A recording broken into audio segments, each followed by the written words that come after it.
For decades, Isidro "Sid" Consunji has been quietly changing our country for the better. A civil engineering graduate of the University of the Philippines, Diliman, Sid studied business and management at the Asian Institute of Management, Center for Research and Communication, and IESE Business School in Barcelona, Spain. After leading the public listing of DMCI Holdings in 1995, he assembled the business portfolio using the engineering and construction competency of DM Consunji Inc.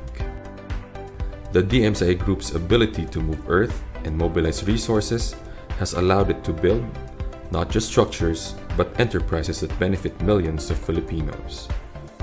Today, its businesses are pioneers and key players in the construction, real estate, mining, energy, and water distribution industries.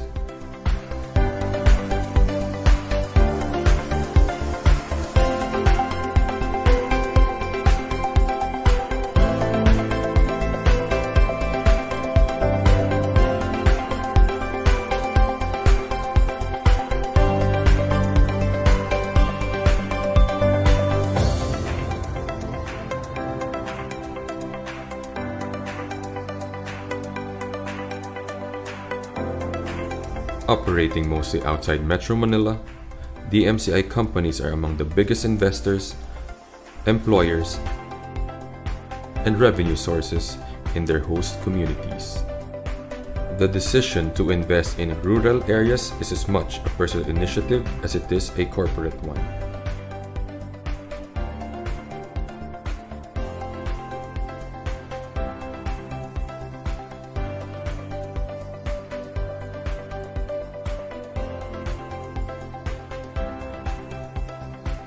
Sid Consunji, engineer, manager, patriot.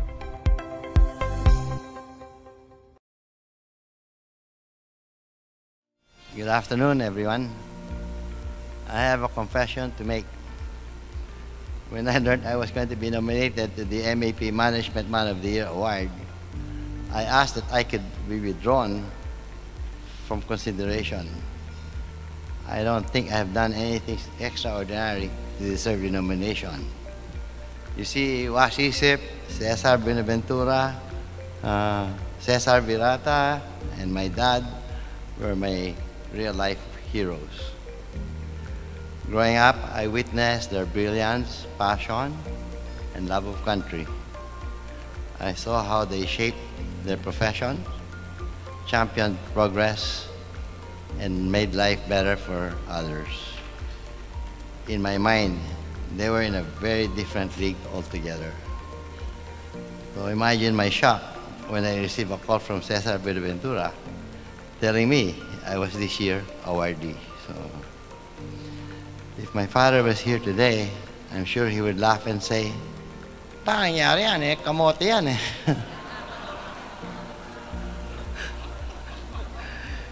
Anyway, Dad, wherever you are, I hope this kamote made you and Mom proud. Okay.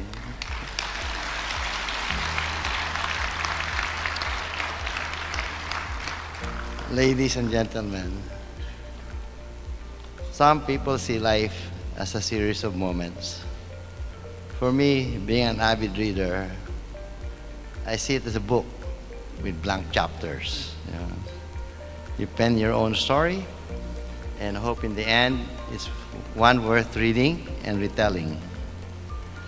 This is my story. Engineering comes from the Latin word ingeniare and ingenium, which means to devise and cleverness. I am referring to these terms to give you an idea of how I came to be. You see, I was never cut out to be an engineer. Initially, I was an economics major in Ateneo. But after seeing the mini-skirted women in UP Diliman, I devised a way to convince my father for me to transfer schools. So I told him, I want to be a civil engineer, you know. Hindi niya alam, mini-skirts ng hilig ko. Anyways. So anyway, my father, elated with my decision, allowed me to enroll in UP. Unfortunately, my cleverness did not translate to strong academic performance. It took me 6 years to finish a 5-year course. I wasn't very much interested in studying, so I stopped for 2 semesters, tried to earn some money, so I worked in our motor pool and in our logging concession. This time I spent in the field was quite enlightening and informative for me.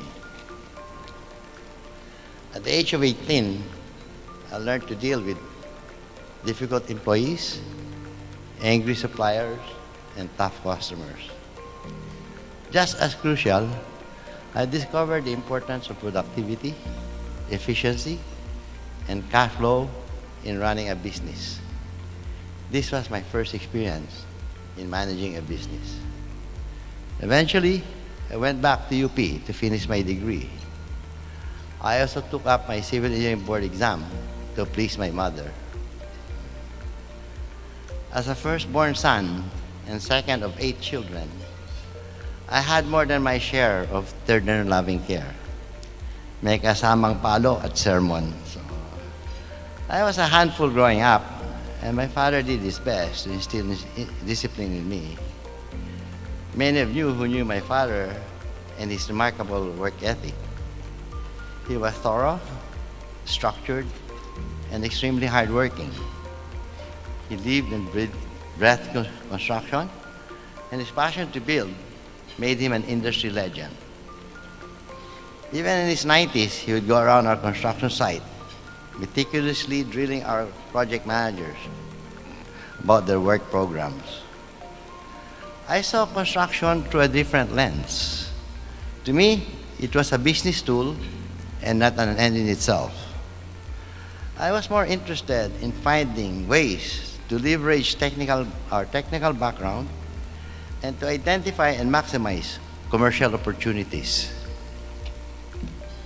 That's when I realized that I'm more of a business manager than an engineer. My interest was in value creation, business transformation, not solely construction. So I decided to enroll in AIM to learn more about the science of business and management. Unfortunately, I never completed my management course. Puro lakwatsa. Anyway, I became too busy working in our hotel projects during the IMF conference in Manila. However, the time spent in IIM was invaluable as it cemented my passion for business. When DMCI was founded in 1954, my father's ultimate objective was to build not only an enterprise, but an institution. By that, he meant a business that could provide service to the community, stability and protection to its people.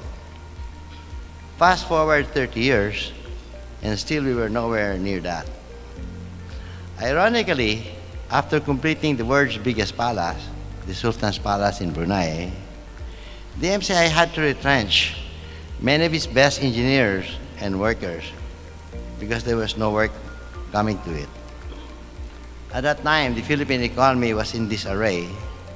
Construction demand also dried up almost immediately after the assassination of Senator Ninoy Aquino. As you know, laying off people is one of the toughest decisions of a company could ever make. It affects the health, livelihood, well-being of employees and their families. But being a contractor, we had very limited survival options. We couldn't formulate a corporate plan or a strategy because we were always dependent on the kind of projects our clients will do or won't do, or even then whether we will win the job or not. And so from being a contractor, I convinced my father to become an investor as well. So in 1995, we listed DMCI Holdings and raised enough funds to expand and diverse into other industries. We acquired assets and invested in projects that could generate revenues and growth for DMCI. That decision brought us closer to building an institution. Today, the DMCI Group has a total workforce of over 35,000 people. We have engineers and foremen who have been with us for more than 20, 30 years. Some of their children have even found employment in our companies. Our business portfolio currently includes energy, real estate, mining, and water distribution, all of which draws from our engineering and construction background. I must admit, luck played a big role in our expansion. In certain cases, we were delivered from failure and financial ruin by commodity rallies, in particular gold and nickel. The financial fall down of 2008 gave us the opportunity to bid for Calaca, which was already won by Suez at the time. They had to give it up because they couldn't do financial closing. And in particular, wise advices from our very good friends. It took us decades to get to this point, and the process, while fulfilling, was many times daunting, painful, and draining.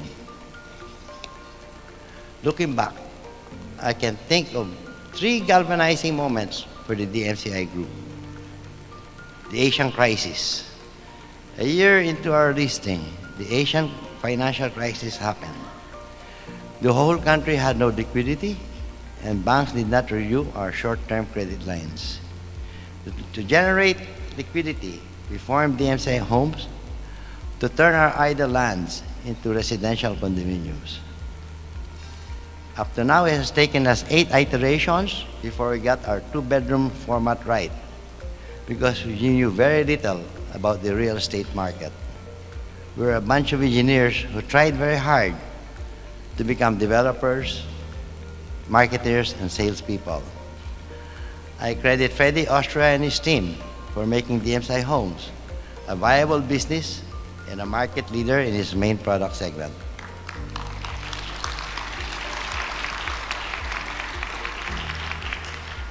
In the late 1990s, we invested in what others considered a zombie company, Semirara Coal Corporation.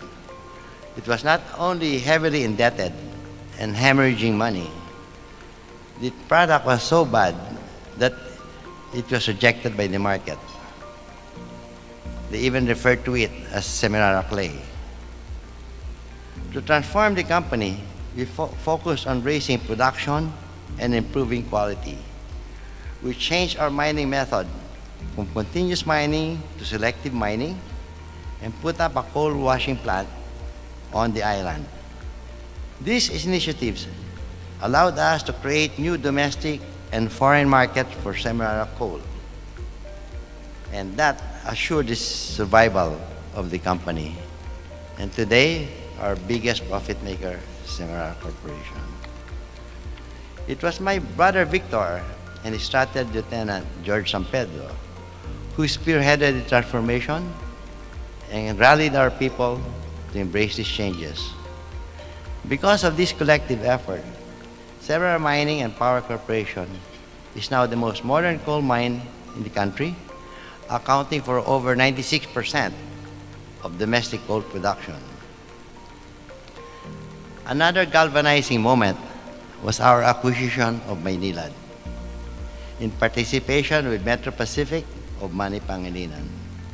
In 2006, it was our single biggest investment and the most dramatic fundraising activity. Wala kasi kami pera noon eh. Bid kami, bid na bid, wala naman pera. Anyway, so. Herbie Consunji moved mountains to raise $3 billion in equity and $240 million of standby LC provided by Bobby Pandillo of JP Morgan. And we had to borrow from multiple sources and pledge Semirara shares as well as DMCI contract to sell paper.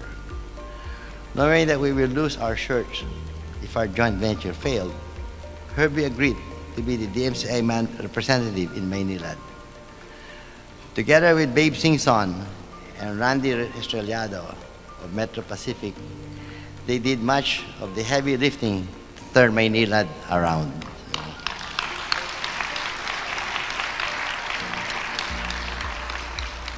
In the book of Proverbs, King Solomon wrote that iron shapes iron. So likewise, one person shapes another, sharpens another.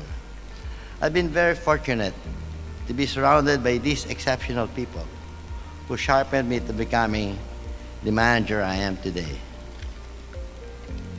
I will always be grateful to the roles they played in my life.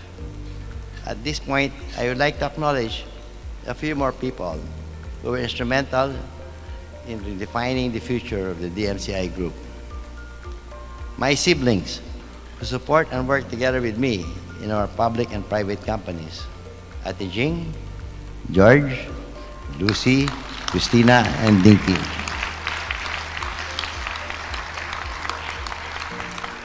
Dad was correct. None of us is as good as all of us. He knew that we had different strengths and different weaknesses. So he insisted that we all work together.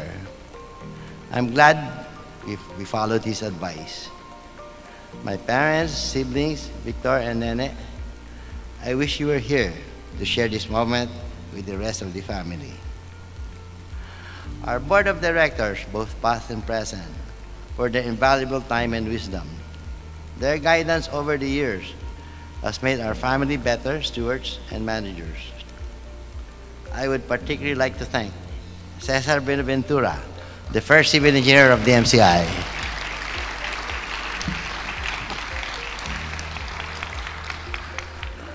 As my mentor and vice chairman of DMCI Holding, CAB, as we fondly call him, showed me that engineers can be good managers in whatever industry they choose to be. Our professional managers, whose determination and hard work allowed our companies to survive many challenging times, know that I appreciate you all immensely. Our workers, thousands of DMCI workers who day in, day out perform difficult, demanding, and sometimes dirty work so we can deliver quality products and services on time, well, at least most of the time. Our creditors, clients, and business partners, particularly Tessie C. Coson and the team of Nestor Tan in BDO, Ed Francisco and Walter Wasmer. Thank you for not pulling the rug from under us when the going got rough, and for always giving us the financial backing we needed to grow our businesses. And the countless, nameless others who trusted and supported our companies all these years. Maraming salamat po sa inyong lahat.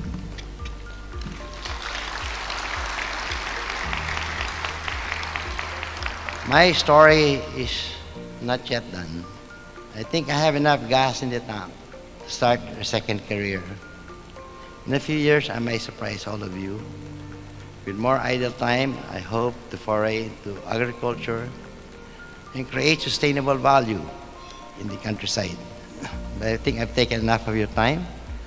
So I'd like to end my speech by sharing some life lessons from my 50 years as a management professional.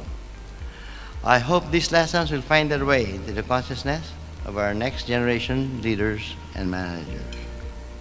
First, play to your team's strength.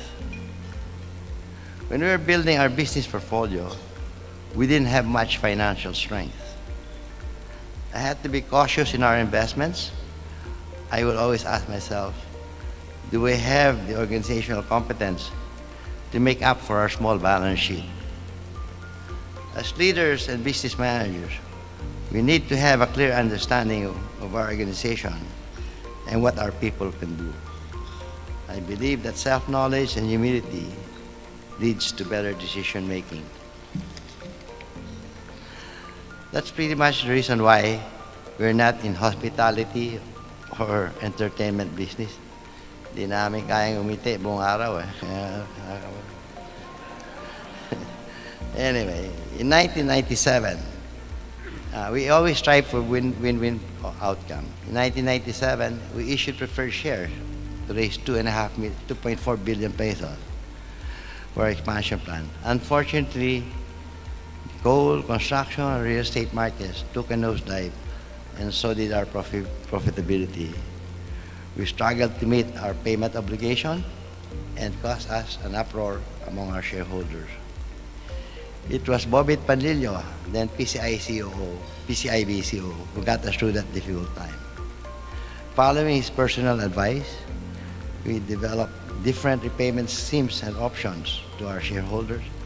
And so doing, we were able to escape corporate bankruptcy. Has always helped us informally in our discussions, and even provided the $240 million standby LC for us to bid in the Maynilad bid in 2006.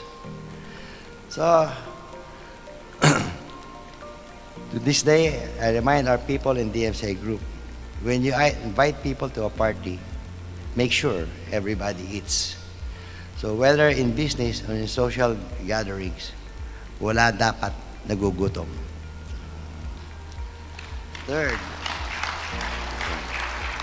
Third, spread the sunshine. I thank Dr. Bernie Villegas for teaching me this lesson. He was responsible for instilling a spiritual character in my work. Through him, I realized that making a profit is not the sole objective of business. Instead, business should be a catalyst for shared prosperity. That we should do what we can to bring sunshine into the lives of our fellow Filipinos. I don't consider myself a religious man, but I believe your work can be your prayer. Ladies and gentlemen, that's my story so far. With the urgings of those for Villegas, I hope to pen new chapters on my second career in agricultural initiatives. I look forward to sharing with you someday. Thank you for listening. And to the Board of Governors, led by President Dave Singson, as well as to the members of the Management Man of the Year Search and Judging Committees, my sincerest gratitude to this distinct privilege. I believe this is the highest recognition a Philippine management manager could ever achieve, and I am humbled to be this year's awardee. Maraming po salamat. Magandang hapon po sa inyo.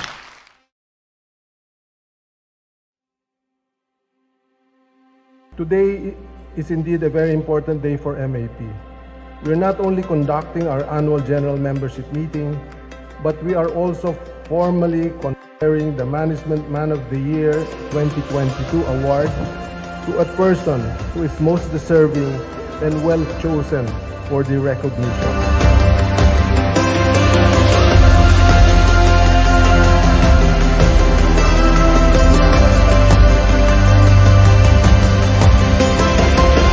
Before we proceed with the awarding ceremony, as a tradition, so allow me therefore to just highlight the major activities and programs, and in line with our theme, Push for Change Towards a Better Future for All, we actively pursued 3 main thrusts in 2022.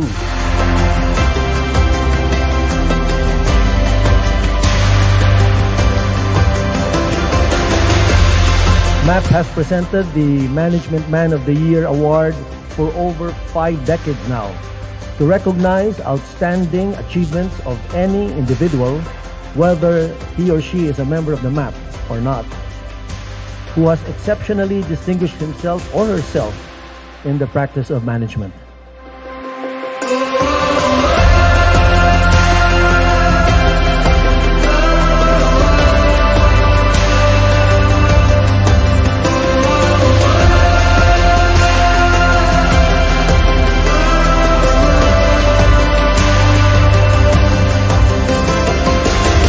Management of the Philippines confers the MAP Management Man of the Year 2022 award on Mr. Isidro Sid A. Consunji.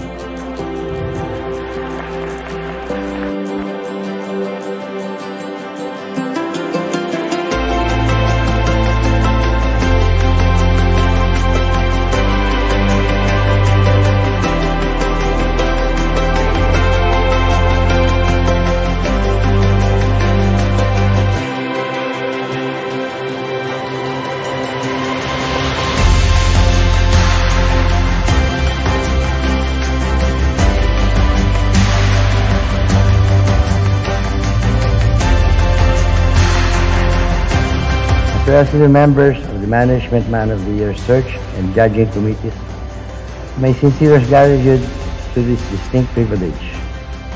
I believe this is the highest recognition a Philippine management manager could ever receive, and I am humbled to be this year's awardee.